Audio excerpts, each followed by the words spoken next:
Hello दोस्तों, स्वागत है आप सभी को राजेश स्टडी में। आज हम लोग राजनीतिक शास्त्र का नेक्स्ट क्वेश्चन देते हैं, जिसमें हम लोग बहुत ही अच्छे क्वेश्चन हैं दल बदल कानून के बारे में जानेंगे कि दल बदल कानून क्या होता है।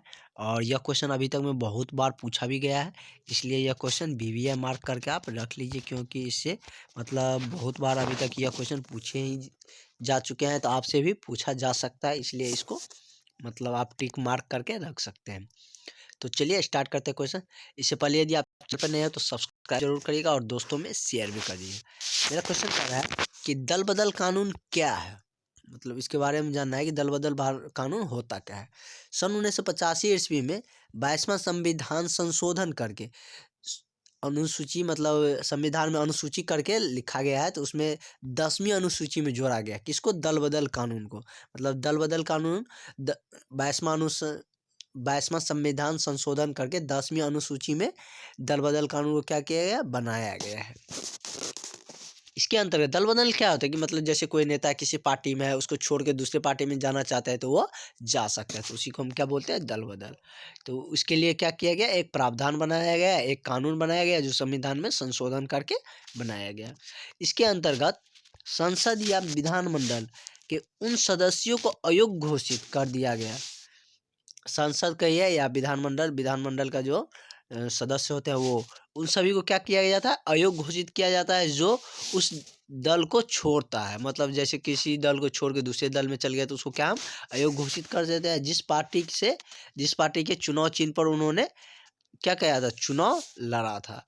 यदि वह क्या करेगा कि मतलब कि कोई दल से मतलब जैसे बीजेपी से कोई नेता लड़ा और उसको उसका क्या किया, विधानमंडल को छोड़ के मतलब वो दूसरे में कांग्रेस में शामिल होना चाहता है, तो यदि कोई अकेले जाएगा तो उस पर क्या होगा, मतलब जितना है संसद या विधानमंडल का सदस्य बोल सकते हैं, तो यदि कुछ ही जाएंगे, कुछ ही यदि संसद जाएगा तो उस पर क्या होगा, अयोग्य घोषित कर दिया जाएगा। लेकिन वही करे जो उस दल को छोड़ उसके बाद है कि जो उस दल को छोड़ता है जिस पार्टी पर वह चुनाव लड़ा हो, यदि किसी दल का एक तिहाई, लेकिन वही एक तिहाई भाग यदि छोड़ के नया पार्टी का गठन करता है या दूसरे पार्टी में शामिल हो जाता है तो उस पर अयोग्यता घोषित नहीं किया जा सकता है। मतलब वह कानूनी तौर पे छोड़ के जा सकता है और नया पार्टी भी बना सकता है। मतलब एक छोड़ के जाना चाहेगा तो वह अयोग्य घोषित हो जाएगा, लेकिन उस विधान उस विधानमंडल या संसद का एक तिहाई, जितना भी संसद है उसका एक तिहाई भाग छोड़ के दूसरे दूसरे मतलब पार्टी में शामिल हो गया या खुद का कोई पार्टी बना लिया तो उसका मतलब मान्य रहेगा। यह हमारे संविधान में यानी कि 22वां संविधान संशोधन में 10वीं अनुसूची में यही जोड़ा गया है। उसी को क्या नाम दिया गया है, दल बदल कानून नाम दिया गया है।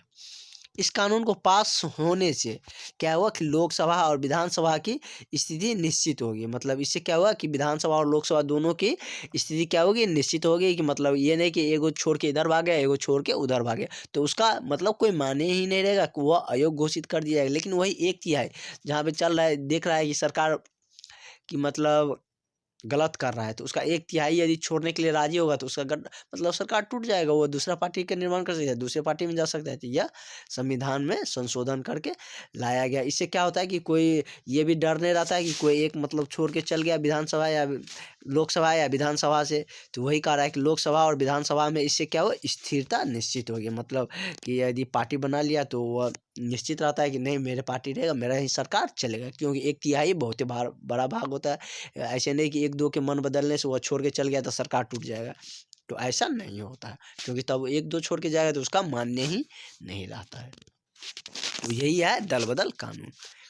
तो आई थिंक आप लोग समझ गए होंगे कि क्या होता है दल बदल कानून, और उससे रिलेटेड मतलब जो भी फैक्ट थे उसने मतलब हमने आपको बता दिया। मोटा मोटी यही समझा जाए कि मतलब कि दल बदल कानून से क्या हुआ कि संसद और विधानसभा में स्थिरता आई। इससे कोई एक संसद या विधानमंडल के सदस्य छोड़ के नहीं जा सकते, तब वो अयोग्य घोषित कर दिया जाएगा। वही यदि एक तिहाई भाग संसद, जितना भी संसद है उसका एक तिहाई भाग छोड़ के चल गया तो अयोग्य घोषित नहीं किया जाता है।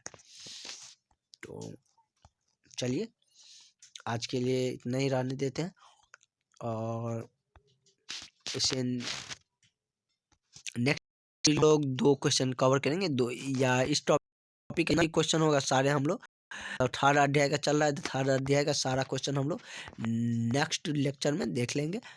और उसको मतलब जितना लंबा जाएगा कोई फ़र्क नहीं पड़ता है, लेकिन उसको हम लोग कल ही कर देंगे। मतलब इस चैप्टर को पूरा तरह से मतलब जितना भी क्वेश्चन है अभी तक एनसीईआरटी का या जो भी पूछा गया है सबको हम लोग कल कवर कर लेंगे। और मॉर्निंग में आपके लिए ऑब्जेक्टिव का सीरीज चल ही रहा है, उसे ज़रूर देखें, क्योंकि ऑब्जेक्टिव से आपको बहुत फ़ायदे होने वाले हैं, क्योंकि अभी एग्ज़ाम बहुत नज़दीक है। चलिए आज के लिए इतना ही। Thank you for watching.